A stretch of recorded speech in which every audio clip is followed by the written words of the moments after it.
Hello everyone, in this video we have an expression to test your reasoning.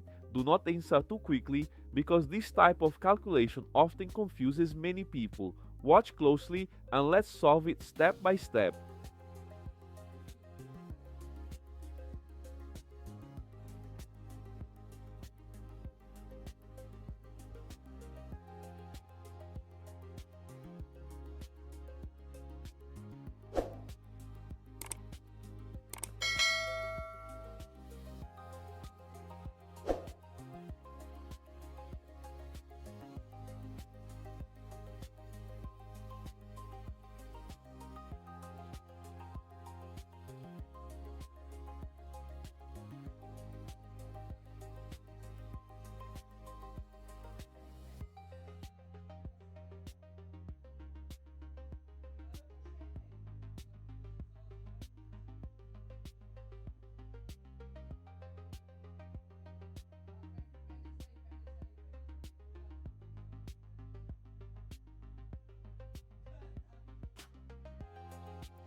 Now you know the correct answer.